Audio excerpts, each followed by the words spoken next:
Whoa. Big jumper. All right, so we might as well film a little intro while we're here. We're out on the walk, searching for something. This video, we're gonna go through, get our light working on our bike. We take it out for a night ride. Somebody's out there ripping, but you could not see nothing. So I went out today for a ride just to show you, kind of backtrack what I was getting into and where I had, you know, got stuck at, crashed at. I got caught up in vines. But anyway, pay attention to this video and let us know in the comments when you see what falls off the bike. Okay, we lost something. I went back over the video and I'm almost sure I can hear right where we lose the piece. So that's where we're heading to now. So as you can see here, we have been messing with the KTM. I got our switch out before it was disconnected, and I'll show you here where you can see this was a switch that somebody maybe had made up. So all we have to do to make this switch work is go ahead and we're going to run a couple screws to hold them together. But as you can even see here, the diameter of them is different. But there's probably like a rubber gasket at some point to make this waterproof. But no big deal. We're going to rig this thing up for tonight and you know, maybe go for a night cruise. I did hook up the light and it is working. So we definitely do have a working light. We're just going to have to rig this together. Our screws right now are a little bit too long, so I'm going to go ahead and drill these out. Now before you go ahead and just drill something like this, all I had was like a 1/8 or 1/18. It was the smallest I had, so I did go ahead and already do a test hole. So I know we're not going to over drill or take too much material.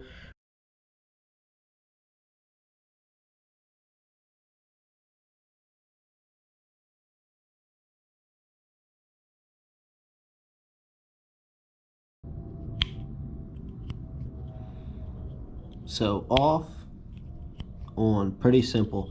All right, we got our switch all rigged up. Nothing pretty here, but this is your last resort farm job rig, maybe we'll call it. It's kind of like this whole project here. We got the epoxy and a couple screws invested into this bike so far.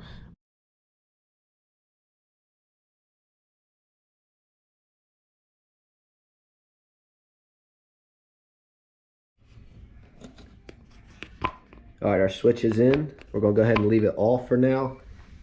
This is the first time trying to start this bike today. We'll go ahead and get our fuel on. Reach on the right side just because we gotta have it.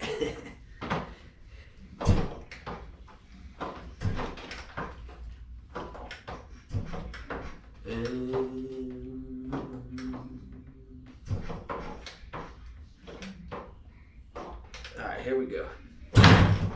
Oh.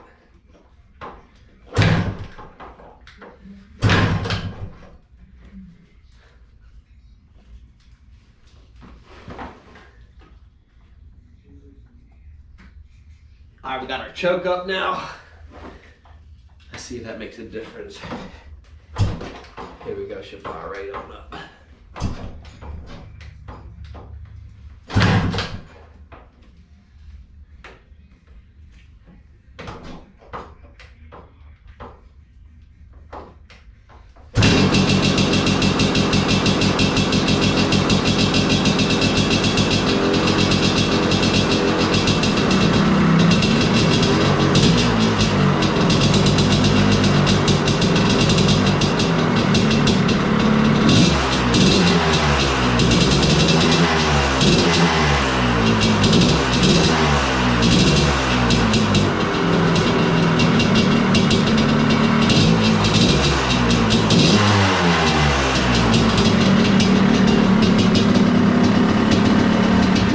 Smoke show. All right, so as you can see, there is no battery. This is just running off of like a magneto. So the more throttle, the more RPM, the brighter we got on light. But man, it's not bright at all. We're gonna go for a night cruise. I don't even think you guys are gonna be able to see anything, but I can't resist. I'm going to at least go around this back field.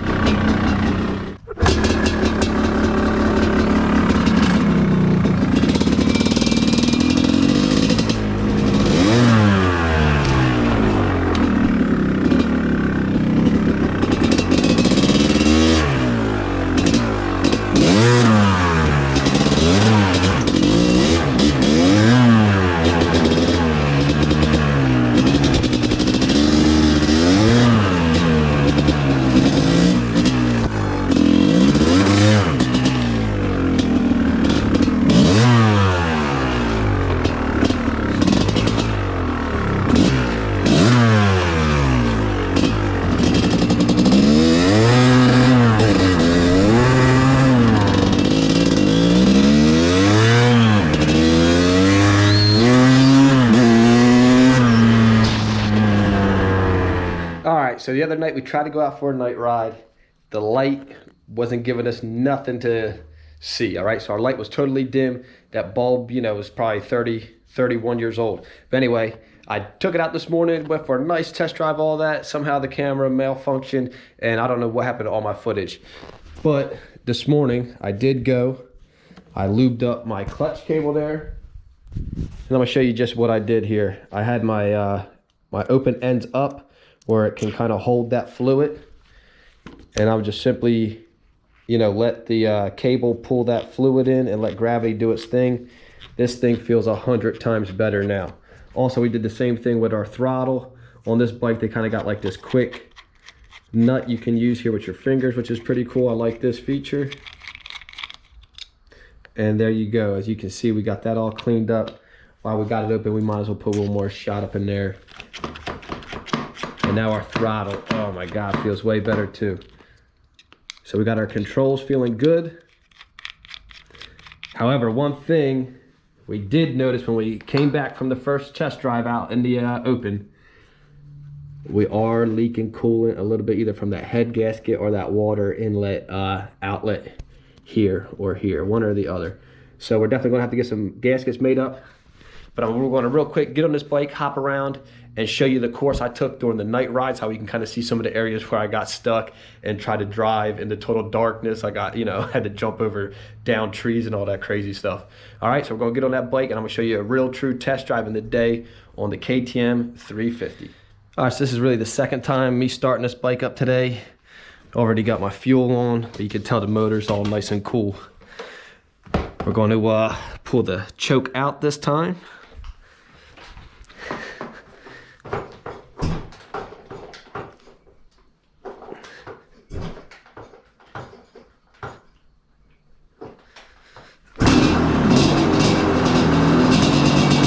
There we go, first kick.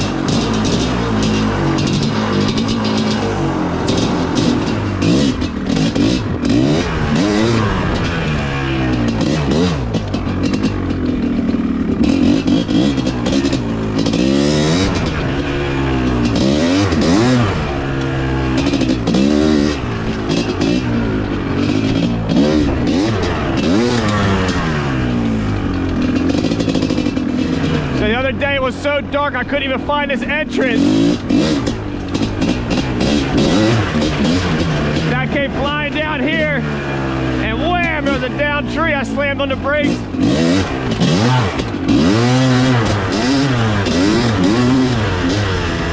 Another couple downers. Then I came up in here, it was so dark I took the wrong entrance. And in the video, you see me get stuck up in here. I was all stuck up in those vines.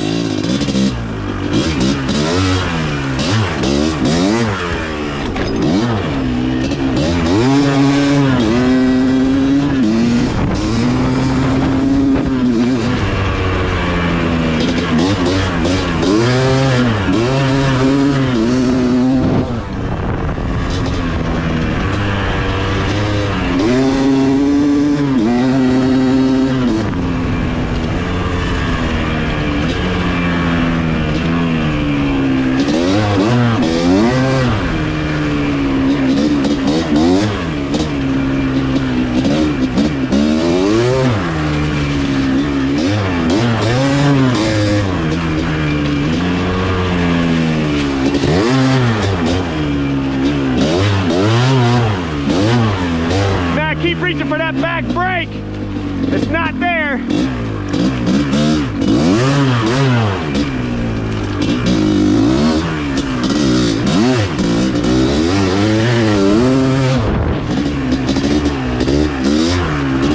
Oh, we got another Debbie Downer. Oh, Debbie.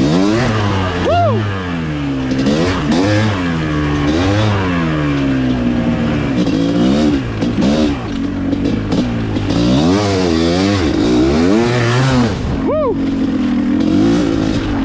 Made out of that one, boys. And real quick while I'm here, this is why I stopped earlier. Oh, can't get it in neutral.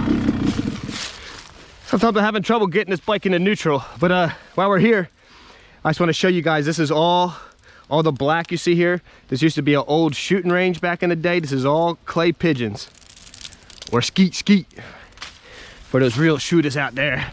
Ah, shit. Man, what the hell? I lost my damn throttle cap here. Hopefully that's back at the house.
Oh shit, wrong way, ah.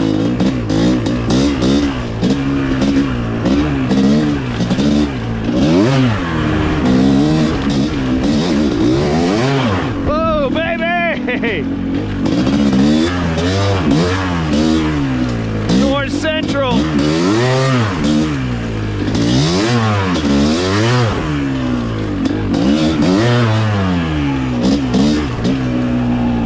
Ah, there's no back brake. Ah, I can't kick my ass end down like I want.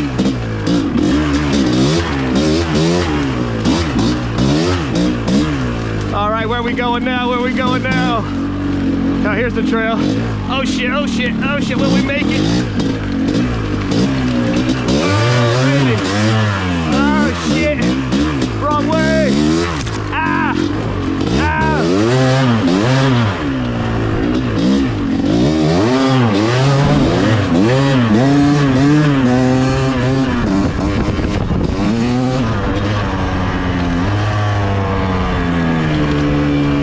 This bike's a ripper.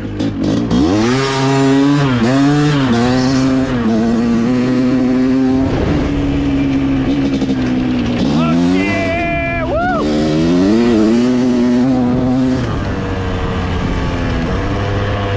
Forgot about that water that fast. All right, coming out of here, we might be able to get a top speed run.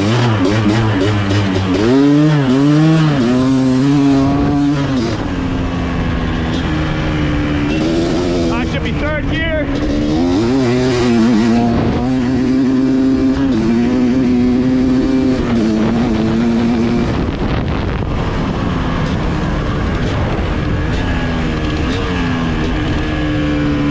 It's running, boys.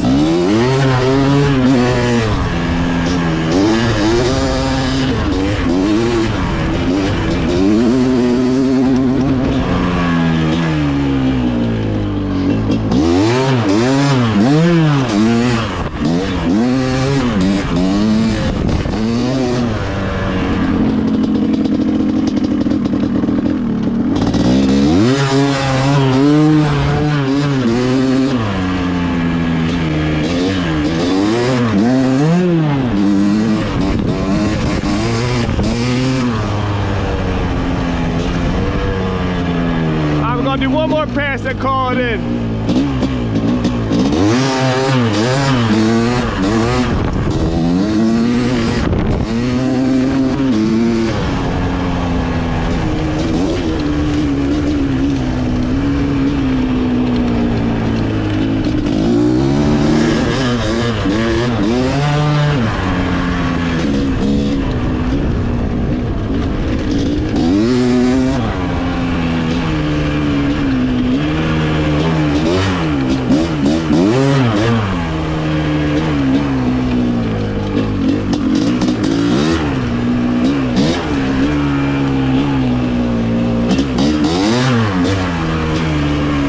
Kids back here smoking pot. What's going on back here?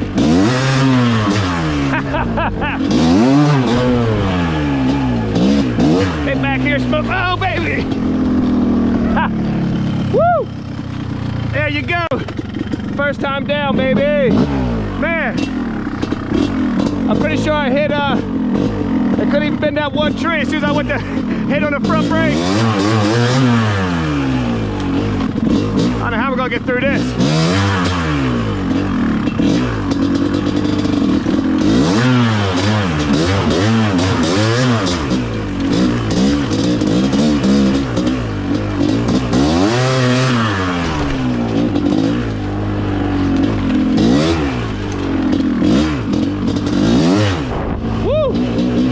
Made it out there alive.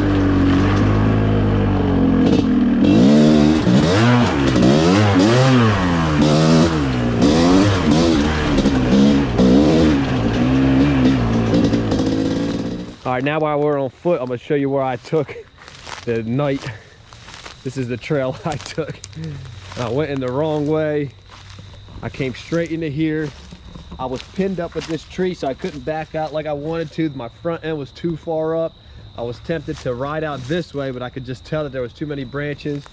I tried to pull myself out to the side, got caught off in these vines, so that was a huge mess. And then finally we made it out for the chute. Now coming around this corner, I'm 99% sure as soon as I kicked this little bump here and jumped out into the field, you can hear that cap fall off. So hopefully it's out here. Oh, hot damn. Yes, that was easy.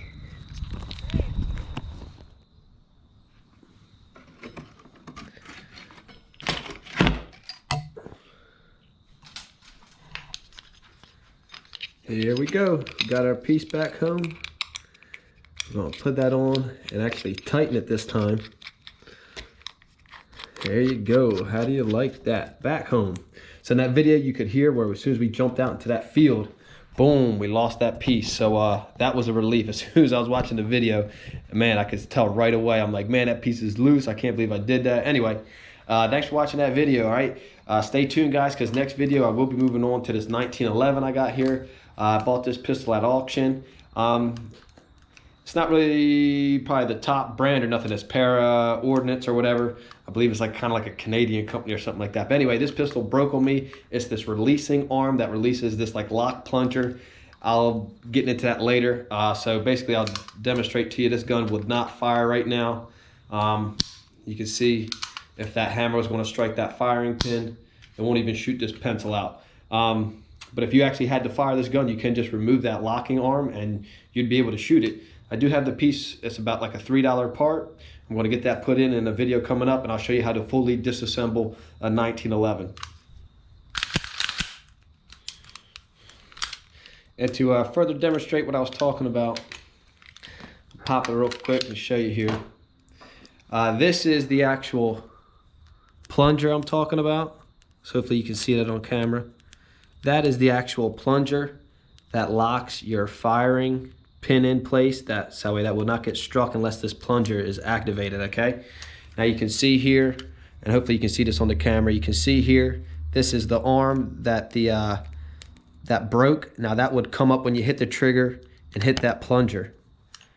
So right now, you could take this actual plunger out and it would fire. This is actually a safety feature they added to the later models of the 1911. I believe that's why you would call it a P90s series. All right. Anyway, thanks for watching, guys. If you liked the video, make sure you leave a comment. Tell me what you think when we took that nasty fall and all that good stuff. Anyway, you want to learn more about the 1911 platform? We will be getting into that next videos, so make sure you subscribe. And like I said, leave a comment. Tell me what you think. I'll catch you guys next time.